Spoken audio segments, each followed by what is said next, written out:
नमस्कार दर्शकों, आप देख रहे हैं न्यूज़ टुडे, जिसमें हर खबर है ज़रूरी और हर विश्लेषण है खास। बात करते हैं मुख्य सुर्खियों की। भारत के प्रधानमंत्री ने ICDRI 2025 में आपदा रोधी अवसंरचना के लिए वैश्विक प्राथमिकताओं को रेखांकित किया। एक अध्ययन के अनुसार भारत की अधिकांश आबादी को अत्यधिक गर्मी से उच्च या बहुत उच्च जोखिम का सामना करना पड़ रहा है। प्रौद्योगिकी पारदर्शिता को बढ़ा सकती है, लेकिन न्याय में मानवीय अंतःकरण यानी कंसाइंस का स्थान नहीं ले सकती।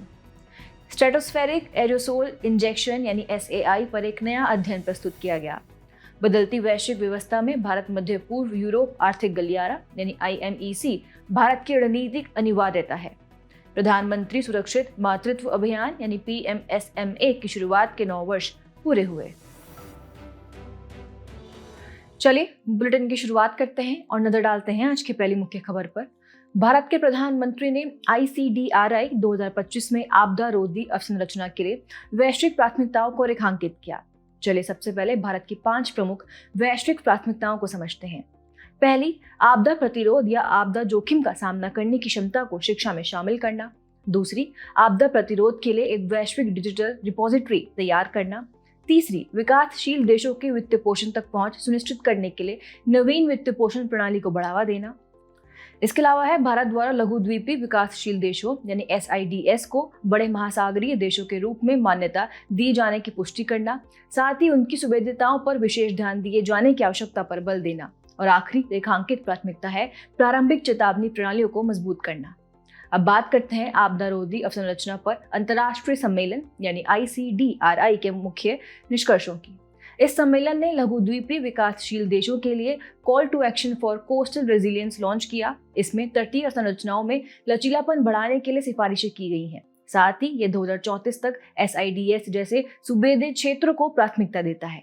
इस पहल में 2025 और 2034 के बीच आसानी से वित्त जुटाने तथा मजबूत अवसंरचना के निर्माण के लिए 10 कार्रवाइयों को रेखांकित किया गया है, जैसे SIDS global data hub 2.0 launch करना, 2030 तक SIDS में 100% बहु आपदा प्रारंभिक चेतावनी कवरेज सुनिश्चित करना, SIDS के लिए वन स्टॉप प्रमाणन प्रक्रिया विकसित करना और जलवायु वित्त को मजबूत करने के लिए वित्त मंत्रालयों के भीतर लचीलापन या प्रतिरोध इकाइयां स्थापित करना आदि। इसके अलावा निवेश ढांचे को बेहतर बनाने पर भी जोर दिया गया है। नीतिगत, वित्तीय और तकनीकी मानकों को एकीकृत करके मजबूत तटीय संरचना के विकास के लिए समय पर प्रभावी एवं मापनीय वित्त पोषण सुनिश्चित करना। साथ ही यूरोप में पहली बार इसकी मेजबानी की गई। इसका आयोजन फ्रांस के नीस शहर में किया गया था। इससे इस सम्मेलन का प्रभाव व्यापक हुआ तथा समावेशी संवाद और साझेदारी को बढ़ावा मिला। चलिए अब आपदा रोधी अवसंरचना पर अंतर्राष्ट्रीय सम्मेलन यानी ICDRI के बारे में भी जान लेते हैं। ये आपदा रोधी अवसंरचना संगठन यानी CDRI के तहत जलवायु अनुकूलन, तटीय लचीलेपन और सतत विकास पर चर्चा एवं कार्रवाइयों को आगे बढ़ाने के लिए एक मंच है। CDRI भारत द्वारा जलवायु कार्रवाई और आपदा जोखिमों को कम करने हेतु अवसंरचनाओं की प्रतिरोधकता मजबूत करने के लिए शुरू किया गया एक वैश्विक गठबंधन है। इसका लक्ष्य 2050 तक आपदा रोधी अवसंरचना में $10 ट्रिलियन अमेरिकी डॉलर का निवेश करना है। इसका उद्देश्य विज्ञान, नीति और वित्त के बीच सेतु बनाकर दुनिया भर के सुबेद्य तटीय समुदायों के लिए एक सुरक्षित एवं मजबूत भविष्य तैयार करना है। और 2025 की थीम तटीय क्षेत्रों के लिए एक लचीला भविष्य तैयार करना है। एक अध्ययन के अनुसार भारत की अधिकांश आबादी को अत्यधिक गर्मी से उच्च या बहुत उच्च जोखिम का सामना करना पड़ रहा है। ऊर्जा व पर्यावरण परिषद यानी CEEW द्वारा किए गए एक अध्ययन में भारत के 734 जिलों में गर्मी के खतरे का आकलन किया गया। इस अध्ययन का शीर्षक है अत्यधिक गर्मी भारत को कैसे प्रभावित कर रही है, जिला स्तरीय गर्मी के खतरे का आकलन। चलिए सबसे पहले हीट रिस्क बनाम हीट वेव्स और हीट स्ट्रेस को समझते हैं। हीट वेव्स किसी विशिष्ट क्षेत्र जैसे मैदान, तटीय क्षेत्र, पहाड़ियां आदि में असामान्य रूप से उच्च तापमान की दीर्घ अवधि को संदर्भित करती है तथा हीट स्ट्रेस तब होता है जब शरीर का तापमान 37 डिग्री सेल्सियस से अधिक हो जाता है। इससे बेचैनी, ऐंठन और संभावित रूप से घातक हीट स्ट्रोक होता है। वहीं बात करें हीट रिस्क की तो यह अत्यधिक तापमान के संपर्क में आने के कारण गर्मी से संबंधित बीमारियों या मृत्यु की संभावना को संदर्भित करता है। यह 3 चीजों पर निर्भर करता है: गर्मी की तीव्रता, प्रत्यक्ष संपर्क में आने का जोखिम तथा प्रभावित समुदायों की सुभेद्यता। इसी के साथ आइए गर्मी के जोखिम को बढ़ाने वाले कारक भी जान लेते हैं। 2012 से लेकर 2022 तक गर्म रातों में वृद्धि की बात करें तो बहुत गर्म रातों की आवृत्ति गर्म दिनों की तुलना में तेजी से बढ़ी है। यह स्थिति चिंताजनक है क्योंकि रात के समय तापमान अधिक होने से दिन की भीषण गर्मी के बाद शरीर को ठंडा होने में कठिनाई होती है, जिससे हीट स्ट्रोक की घटनाएं बढ़ जाती हैं। इनके अलावा है उत्तर भारत में आर्द्रता में वृद्धि। उत्तर भारत में आर्द्रता 1982 से लेकर 2011 के दौरान 30 से 40% थी। यह बढ़कर 2012 से लेकर 2022 के बीच 40 से 50% हो गई है। तापमान और आर्द्रता में इस वृद्धि के कारण पसीने के माध्यम से शरीर के ठंडा होने की क्षमता सीमित हो गई है और हीट स्ट्रेस बढ़ गया है। बात करें उच्च जनसंख्या घनत्व और तीव्र गति से शहरीकरण की, तो मुंबई, दिल्ली, पुणे और गुरुग्राम जैसे शहरों में अर्बन हीट आइलैंड इफेक्ट पैदा हुआ है। आपको बता दें कि अर्बन हीट आइलैंड इफेक्ट ऐसी घटना है जहां कंक्रीट वाली अवसंरचना गर्मी को अवशोषित करती है और बनाए रखती है। खबर के अंत में हीट रेजिलियंस गैप को कम करने वाले जलवायु अनुकूल के लिए 4 रणनीतिक समाधान भी समझ लेते हैं। सबसे पहले है गर्मी के जोखिम की योजना का विस्तार करना। गर्म रातों, आर्द्रता, जनसांख्यिकी और स्वास्थ्य संबंधी कमजोरियों पर विचार करना चाहिए, न कि केवल दिन के तापमान पर। दूसरा, राज्य आपदा निधि का उपयोग करना। वर्ष 2024 में केंद्रीय गृह मंत्रालय ने हीट वेव्स को SDMF यानी राज्य आपदा प्रतिक्रिया कोष के तहत परियोजना आधारित वित्त पोषण के लिए राष्ट्रीय पात्र आपदा के रूप में शामिल किया है। इनके अलावा है राज्य विशिष्ट आपदा की सूचना देना, अर्थात जिन राज्यों में 50% से अधिक जिलों में उच्च ताप संबंधी जोखिम है, वहां हीट वेव को आपदा घोषित करना चाहिए। और आखिर में है राष्ट्रीय HAP रिपोजिटरी बनाना। देश भर में हीट एक्शन प्लान्स यानी HAP की पारदर्शिता, क्रॉस लर्निंग और निगरानी में सुधार करना चाहिए। प्रौद्योगिकी पारदर्शिता को बढ़ा सकती है, लेकिन न्याय में मानवीय अंतःकरण यानी कंसाइंस का स्थान नहीं ले सकती। भारत के मुख्य न्यायाधीश ने इस बात पर जोर दिया कि विवेक, समानुभूति और न्यायिक व्याख्या जैसे मूल्यों का स्थान कोई नहीं ले सकता तथा प्रौद्योगिकी का संविधानवाद के आधार पर ही न्याय के क्षेत्र में उपयोग किया जाना चाहिए। चलिए न्यायपालिका में प्रौद्योगिकी के प्रमुख उपयोग समझते हैं। इसमें पहला है स्वचालित केस प्रबंधन, स्मार्ट शेड्यूलिंग, केस प्राथमिकता तथा डीप लर्निंग एवं मशीन लर्निंग एल्गोरिदम का उपयोग करके तीव्र न्याय सुनिश्चित किया जा सकता है। दूसरा है पूर्वानुमानात्मक विश्लेषण। पूर्वानुमानित अंतर्दृष्टि प्रदान करने के लिए प्रौद्योगिकी का ऐतिहासिक निर्णयों और केस डेटा का विश्लेषण करने में उपयोग किया जा सकता है। फिर है ऑप्टिकल कैरेक्टर रिकॉग्निशन यानी OCR और नेचुरल लैंग्वेज प्रोसेसिंग NLP। इनसे दस्तावेजों का डिजिटलीकरण व तीव्र प्रोसेसिंग सुनिश्चित की जा सकती है, साथ ही त्रुटियों को भी कम किया जा सकता है। इसके अलावा है ब्लॉकचेन तकनीक। ये तकनीक न्यायिक जमा रजिस्टर्स के रखरखाव, न्यायिक रिकॉर्ड में हेरफेर रोकने आदि में मददगार साबित हो सकती है। और आखिरी है AI चैटबॉट्स। लोगों को मामलों की रियल टाइम जानकारी, प्रक्रियात्मक मार्गदर्शन और आवश्यक कानूनी अपडेट प्रदान करने में महत्वपूर्ण भूमिका निभा सकते हैं। अब खबर में आगे बढ़ते हुए न्यायपालिका के साथ प्रौद्योगिकी को एकीकृत करने से संबंधित प्रमुख पहले भी जान लेते हैं। पहली है राष्ट्रीय न्यायिक डेटा ग्रिड यानी NJDG। यह ई-कोर्ट्स परियोजना के तहत आदेशों, निर्णयों और मामलों का डेटाबेस तैयार करता है। इसमें दूसरी है customised free and open source software FOSS पर आधारित केस इंफॉर्मेशन सॉफ्टवेयर CIS। इसे जिला अदालतों, हाई कोर्ट्स में लागू किया गया है। फिर है ई-कोर्ट्स मिशन मोड परियोजना। यह परियोजना राष्ट्रीय ई-गवर्नेंस योजना के तहत शुरू की गई है। इसमें सुप्रीम कोर्ट की ई-कमेटी और न्याय विभाग शामिल है। इसे 3 चरणों में लागू किया गया है। 2011 से 2015 का चरण 1, जिसमें जिला अदालतों को कंप्यूटरीकृत किया गया। 2015 से 2023 के चरण 2 में हाई कोर्ट को अपने अधिकार क्षेत्र की परियोजनाओं को लागू करने की जिम्मेदारी दी गई और 2023-24 के चरण 3 के तहत केंद्रीय बजट में इसके कार्यान्वयन के लिए 7,000 करोड़ रुपए की घोषणा की गई। खबर के अंत में प्रमुख चुनौतियों पर भी एक नजर डाल लेते हैं। पहली चुनौती है पक्षपात। AI एल्गोरिदम पक्षपाती परिणाम दे सकते हैं, जिससे अन्यायपूर्ण या भेदभावपूर्ण निर्णय हो सकते हैं। दूसरी है तकनीकी खराबियां। ग्रामीण क्षेत्रों में कमजोर डिजिटल कनेक्टिविटी के कारण प्रणाली के सुचारू संचालन में बाधा आ सकती है। फिर है डेटा सुरक्षा। डेटा लीक होने से अदालत की गरिमा को नुकसान पहुंच सकता है, क्योंकि निर्णय प्रक्रिया में संवेदनशील डेटा शामिल होता है। और आखिरी है वैधता और प्रामाणिकता। इससे गवाहों की पहचान की वैधता को लेकर संदेह उत्पन्न हो सकते हैं। स्ट्रेटोस्फेरिक एरोसोल इंजेक्शन यानी SAI पर एक नया अध्ययन प्रस्तुत किया गया। इस नए अध्ययन में मौजूदा विमानों के जरिए स्ट्रेटोस्फेरिक एरोसोल इंजेक्शन यानी SAI को कम लागत पर उपयोग करने की संभावनाओं का पता लगाया गया है। आपको बता दें कि स्ट्रेटोस्फेरिक एरोसोल इंजेक्शन यानी SAI वास्तव में एक जियो इंजीनियरिंग तकनीक है। इसमें वांछित उद्देश्य से सौर विकिरण का प्रबंधन यानी SRM किया जाता है। चलिए खबर की शुरुआत करते हैं और जियो इंजीनियरिंग तकनीक के बारे में जानते हैं। यह पृथ्वी की जलवायु प्रणाली में कृत्रिम रूप से बदलाव करने की प्रक्रिया है। यह बदलाव जलवायु परिवर्तन से निपटने के लिए किया जाता है। इसके दो प्रमुख प्रकार हैं। पहला, कार्बन डाइऑक्साइड को हटाना यानी CDR। इसमें वायुमंडल से कार्बन डाइऑक्साइड को हटाने और स्थायी रूप से किसी अन्य जगह भंडारित करने की पद्धतियां, तरीके एवं तकनीकें शामिल हैं। उदाहरण के लिए direct air capture and carbon storage यानी DACCS, बायोचार इत्यादि। बायोचार का उपयोग वर्टिकल फार्मिंग करने, नाइट्रोजन स्थिरीकरण को बढ़ाने और मृदा की जलधारण क्षमता में वृद्धि करने में किया जाता है। और दूसरा प्रकार है सौर विकिरण प्रबंधन यानी SRM। इसमें प्रौद्योगिकियों की मदद से पृथ्वी से सूर्य प्रकाश के परावर्तन को बढ़ाया जाता है। इससे विश्व स्तर पर भू सतह के औसत तापमान को कम किया जाता है। इसी के साथ आइए स्ट्रेटोस्फेरिक एरोसोल इंजेक्शन यानी SAI के बारे में भी समझ लेते हैं। यह सौर विकिरण प्रबंधन की एक तकनीक है। इसमें ज्वालामुखी उद्गार से होने वाले शीतलन प्रभाव की प्रक्रिया का अनुसरण किया जाता है। इस प्रक्रिया में सल्फर डाइऑक्साइड यानी SO2 का समताप मंडल में सीधा छिड़काव किया जाता है। यह सल्फर डाइऑक्साइड सल्फेट एरोसोल का निर्माण करता है, जो सूर्य के प्रकाश को परावर्तित करने में सहायक है। आपको बता दें कि एरोसोल वायुमंडल में निलंबित सूक्ष्म कण होते हैं। इनके उदाहरण हैं खनिजों की धूल, धूम्र, ज्वालामुखीय राख आदि।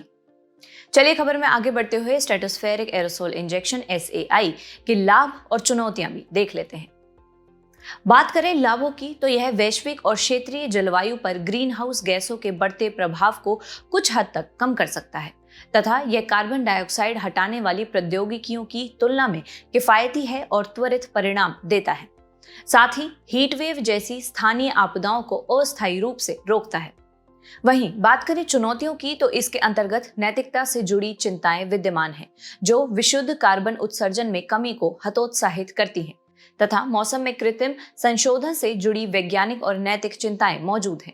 इसके अलावा मौसम में कृत्रिम संशोधनों के अवांछित परिणामों का विश्लेषण करने पर पर्याप्त अनुसंधान नहीं हुए हैं। इनके अलावा एरोसोल इंजेक्शन के वैश्विक प्रभाव इंजेक्टिंग और अन्य देशों को भी प्रभावित कर सकते हैं। अगली खबर पर बढ़ने से पहले सौर विकिरण प्रबंधन यानी SRM की अन्य तकनीकों पर भी एक नजर डाल लेते हैं। सबसे पहले है मरीन क्लाउड ब्राइटनिंग यानी MCB। इस तकनीक में महासागरीय क्षेत्रों में निचले वायुमंडल में एरोसोल का छिड़काव करके बादलों द्वारा सूर्य के प्रकाश को परावर्तित करने की उनकी क्षमता बढ़ाई जाती है। दूसरा है सिरस क्लाउड थिनिंग यानी CCT। अधिक ऊंचाई पर स्थित बर्फीले बादलों की संरचना में बदलाव किया जाता है ताकि पृथ्वी से ऊष्मा विकिरण के उत्सर्जन में वृद्धि की जा सके। बात करें भू सतह एल्बिडो में वृद्धि की तो इसके तहत पृथ्वी की सतह से सूर्य के प्रकाश के परावर्तन को बढ़ाया जाता है, जैसे घर की छतों की सफेदी करना। और आखिर में है अंतरिक्ष आधारित तकनीकें। इसमें अंतरिक्ष में विशाल दर्पण लगाकर सूर्य के प्रकाश को परावर्तित करने के उपाय शामिल हैं। बदलती वैश्विक व्यवस्था में भारत मध्य पूर्व यूरोप आर्थिक गलियारा यानी IMEC भारत की रणनीतिक अनिवार्यता है। विदेश मंत्रालय के आर्थिक संबंध सचिव ने IMEC की महत्ता को रेखांकित करते हुए इसके कार्यान्वयन हेतु IMEC कोष के निर्माण तथा समन्वय एवं समय सीमा की देखरेख के लिए IMEC सचिवालय की स्थापना का प्रस्ताव दिया। चलिए सबसे पहले भारत मध्य पूर्व यूरोप आर्थिक गलियारे यानी IMEC के बारे में समझने का प्रयास करते हैं। यह एक मल्टी मॉडल आर्थिक गलियारा है। इसे 2023 में नई दिल्ली में आयोजित G20 नेताओं के शिखर सम्मेलन में भारत, यूरोपीय संघ, फ्रांस, जर्मनी, इटली, सऊदी अरब, UAE और संयुक्त राज्य अमेरिका के बीच एक समझौता ज्ञापन यानी MOU के तहत शुरू किया गया था। IMEC में भारत को अरब की खाड़ी से जोड़ने वाला पूर्वी गलियारा और अरब की खाड़ी को यूरोप से जोड़ने वाला उत्तरी गलियारा शामिल है। अब ये जानते हैं कि IMEC भारत के लिए एक रणनीतिक अनिवार्यता क्यों है। इसके कई कारण हैं, जिसमें पहला है ऐतिहासिक समुद्री चोक पॉइंट्स। उदाहरण के लिए जिब्राल्टर एवं मलक्का जलडमरू मध्य, पनामा नहर और लाल सागर रणनीतिक विकल्प के रूप में IMEC की आवश्यकताओं को उजागर करते हैं। इसके अलावा वैश्विक संकट जैसे रूस यूक्रेन युद्ध ने आपूर्ति श्रृंखलाओं की कमजोरियों को दुनिया के सामने प्रदर्शित किया है। दूसरा है बेहतर मल्टीमॉडल कनेक्टिविटी। IMEC यूरोप, अरब की खाड़ी और आसियान को जोड़ेगा तथा भारत, म्यांमार, थाईलैंड यानी IMT त्रिपक्षीय राजमार्ग को एकीकृत करेगा। इससे व्यापार एवं क्षेत्रीय संपर्क को बढ़ावा मिलेगा। साथ ही भारत ने 2047 तक 30 ट्रिलियन GDP करने का लक्ष्य निर्धारित किया है। इसके लिए मजबूत अंतर्राष्ट्रीय संपर्क आवश्यक है। फिर तीसरा है व्यापार दक्षता। इसका उद्देश्य भारत से यूरोप तक माल परिवहन के समय और लागत को क्रमशः 40% एवं 30% तक कम करना है। और आखिरी है कि IMEC केवल एक व्यापार मार्ग नहीं है, इससे ऊर्जा ग्रिड, परिवहन प्रणालियों और डिजिटल समाधानों को एकीकृत करने वाले एक बहुआयामी आर्थिक गलियारे के रूप में देखा जा रहा है। अब आपको ये बताते हैं कि समुद्री चोक पॉइंट्स क्या हैं। समुद्री चोक पॉइंट्स ऐसे रणनीतिक और संकरे समुद्री मार्ग होते हैं जो दो बड़े जल क्षेत्रों को जोड़ते हैं। ये अंतर्राष्ट्रीय व्यापार को सुविधाजनक बनाने वाले महत्वपूर्ण जल मार्ग हैं। ये आमतौर पर संकरे जलडमरू मध्य या नहरें हैं, जहां भारी मात्रा में समुद्री यातायात केंद्रित होता है। इसमें संरचनात्मक जोखिम, भू राजनीतिक तनाव और समुद्री डकैती जैसी सुविधाएं भी होती हैं। जानकारी के लिए बता दें, हिंद महासागर में 2 चोक पॉइंट्स हैं। पहला मलक्का जलडमरू मध्य, ये मलेशिया, सिंगापुर और इंडोनेशियाई द्वीप सुमात्रा के बीच स्थित है। ये दक्षिण पूर्व एशिया और पश्चिमी प्रशांत को हिंद महासागर से जोड़ता है। और दूसरा होर्मुज जलडमरू मध्य, ये फारस की खाड़ी को हिंद महासागर से जोड़ने वाला एकमात्र समुद्री मार्ग है। प्रधानमंत्री सुरक्षित मातृत्व अभियान यानी PMSMA की शुरुआत के 9 वर्ष पूरे हुए। प्रधानमंत्री सुरक्षित मातृत्व अभियान यानी PMSMA इस सिद्धांत पर आधारित है कि यदि प्रत्येक गर्भवती महिला का इस अभियान के दौरान कम से कम एक बार किसी चिकित्सक द्वारा चिकित्सा परीक्षण किया जाता है तो इससे देश में मातृ मृत्यु दर और नवजात मृत्यु दर को कम किया जा सकता है। आपको बता दें कि नवजात मृत्यु से आशय जन्म के पहले 28 दिनों में ही शिशु की मृत्यु हो जाने से है। चलिए सबसे पहले प्रधानमंत्री सुरक्षित मातृत्व अभियान यानी PMSMA के बारे में जानते हैं। इसे 2016 में केंद्रीय स्वास्थ्य और परिवार कल्याण मंत्रालय यानी MOHFW ने शुरू किया था। इसका उद्देश्य सभी गर्भवती महिलाओं को निशुल्क, सार्वभौमिक, सुनिश्चित, व्यापक और बेहतर प्रसव पूर्व देखभाल यानी ANC सुविधाएं प्रदान करना है। साथ ही योजना के तहत गर्भधारण के दूसरे और तीसरे माह यानी ट्राइमेस्टर में महिलाओं को न्यूनतम प्रसव पूर्व देखभाल पैकेज की गारंटी दी जाती है। इसी के साथ आइए PMSMA के मुख्य बिंदुओं पर एक नजर डाल लेते हैं। सबसे पहले है सेवा प्रदाता। प्रसूति एवं स्त्री रोग विशेषज्ञ OBGY, रेडियोलॉजिस्ट और फिजिशियन द्वारा सेवाएं दी जाती हैं, जिसमें प्राइवेट डॉक्टर भी शामिल हैं। वहीं निशुल्क सेवाओं के अंतर्गत प्रत्येक माह की 9 तारीख को लोक स्वास्थ्य केंद्रों पर प्रसव पूर्व देखभाल सेवाएं, अल्ट्रासाउंड सहित टेस्ट और आयरन एवं फॉलिक एसिड, कैल्शियम आदि दवाइयां उपलब्ध कराई जाती हैं। इसके अलावा गैर पंजीकृत या प्रसव पूर्व देखभाल सेवाओं से वंचित महिलाओं, देखभाल सेवाएं बीच में ही छोड़ने वाली महिलाओं और अधिक स्वास्थ्य जोखिम वाली गर्भवती महिलाओं पर विशेष ध्यान दिया जाता है। आपको बता दें कि अधिक स्वास्थ्य जोखिम वाली गर्भवती महिलाओं की पहचान 2 तरीकों से की जाती है, ग्रीन स्टिकर यानी कोई खतरा नहीं तथा रेड स्टिकर यानी अधिक खतरा। वहीं अन्य सरकारी योजनाओं के साथ सामंजस्य जाने तो यह अभियान जननी सुरक्षा योजना यानी JSY, प्रधानमंत्री मातृ वंदना योजना यानी PMMVY, पोषण अभियान जैसी योजनाओं के साथ समन्वय में संचालित किया जा रहा है। खबर में आगे बढ़ते हुए आइए PMSMA की प्रमुख उपलब्धियां भी देख लेते हैं। भारत में मातृ मृत्यु दर यानी MMR में उल्लेखनीय सुधार दर्ज किए गए हैं। यह 2014 से 2016 की प्रति लाख जीवित जन्म पर 130 से घटकर 2021 से 2023 में 80 हो गई है। इसी के साथ PMSMA के अंतर्गत 6 करोड़ से अधिक गर्भवती महिलाओं का चिकित्सकीय परीक्षण किया जा चुका है। चलिए खबर के अंत में विस्तारित प्रधानमंत्री सुरक्षित मातृत्व अभियान यानी PMSMA पर भी एक नजर डाल लेते हैं। इसकी शुरुआत वर्ष 2022 में हुई थी। इसका उद्देश्य अधिक स्वास्थ्य जोखिम का सामना कर रही गर्भवती महिलाओं यानी HRP की पहचान करना और सुरक्षित प्रसव तक उनकी निगरानी सुनिश्चित करना है। इसकी प्रमुख विशेषताएं जाने तो गर्भावस्था के दौरान अतिरिक्त देखभाल और परीक्षण की सुविधा प्रति माह अधिकतम 4 बार प्रदान की जाती है तथा स्वास्थ्य जोखिम का सामना कर रही गर्भवती महिलाओं के मामलों में प्रसव के बाद 45वें दिन तक उनके स्वस्थ होने तक व्यक्तिगत निगरानी प्रदान की जाती है। इसी के साथ लाभार्थी और आशा कार्यकर्ता दोनों को अधिक स्वास्थ्य जोखिम वाली गर्भवती महिलाओं के पंजीकरण तथा उनकी निरंतर निगरानी के लिए SMS अलर्ट भेजा जाता है। चलिए बढ़ते हैं हमारे खास सेगमेंट सुर्खियों में रहे स्थल की तरफ। आज हम बात करेंगे रवांडा की, जिसकी राजधानी है किगाली। हाल ही में रवांडा ने सेंट्रल अफ्रीकन स्टेट्स आर्थिक समुदाय यानी ECCAS से स्वयं को अलग कर लिया है। ECCAS मध्य अफ्रीका में क्षेत्रीय आर्थिक सहयोग को बढ़ावा देने वाला एक संगठन है। अगर भौगोलिक अवस्थिति की बात करें तो यह एक स्थल रुद्ध देश है जो पूर्व मध्य अफ्रीका में भूमध्य रेखा के दक्षिण में स्थित है। बात करें भूमि सीमाओं की तो इसके उत्तर में युगांडा, पूर्व में तंजानिया, दक्षिण में बुरुंडी और पश्चिम में डेमोक्रेटिक रिपब्लिक ऑफ कांगो है। चलिए बढ़ते हैं इस देश की भौगोलिक विशेषताओं की तरफ। पूर्वी अफ्रीका की महान झीलों में से एक किवू झील रवांडा और डेमोक्रेटिक रिपब्लिक ऑफ कांगो के बीच स्थित है। यहाँ का प्राथमिक खनिज संसाधन टिन यानी कैसिटेराइट और टंगस्टन यानी वोल्फ्राम है। आपको बता दें कि रवांडा के प्रमुख निर्जातीय समूह हुतू और तुत्सी हैं।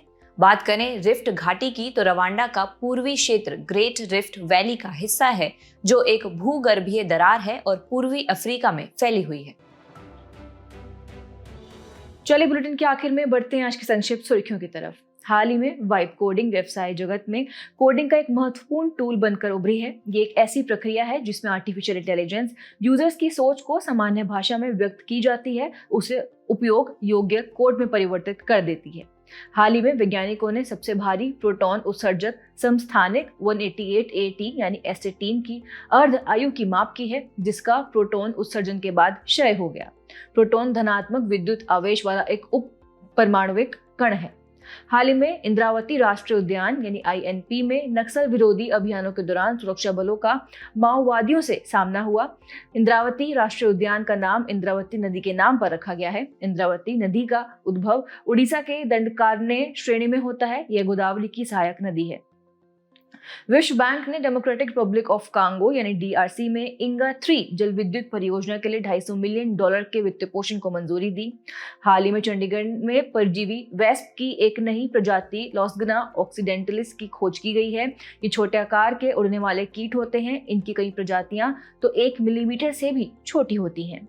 CRS डेटा से पता चलता है कि 2021 के कोविड पीक के बाद 2022 में मृत्यु पंजीकरण में गिरावट आई। आपको बता दें कि CRS एक जन्म और मृत्यु पंजीकरण प्रणाली है। शोधकर्ताओं ने क्रायो इलेक्ट्रॉन माइक्रोस्कोपी यानी क्रायो EM का एक उन्नत संस्करण magnetic isolation and concentration cryo electron microscopy यानी MAGIC विकसित किया है। आपको बता दें कि MAGIC की मदद से 100 गुना अधिक पतले नमूनों का अध्ययन किया जा सकता है। भारत और नॉर्वे ने संयुक्त रूप से मोनाको समुद्री सम्मेलन में समुद्री स्थानिक नियोजन यानी MSP पर एक उच्च स्तरीय कार्यक्रम का आयोजन किया। समुद्री स्थानिक नियोजन एक सार्वजनिक प्रक्रिया है जिसमें समुद्री क्षेत्रों में मानव गतिविधियों के स्थानिक और समय आधारित वितरण का विश्लेषण और प्रबंधन किया जाता है। जानने से पहले आपकी समझ की परीक्षा के लिए डालते हैं एक नजर हमारे स्पेशल सेगमेंट प्रश्नोत्तरी पर।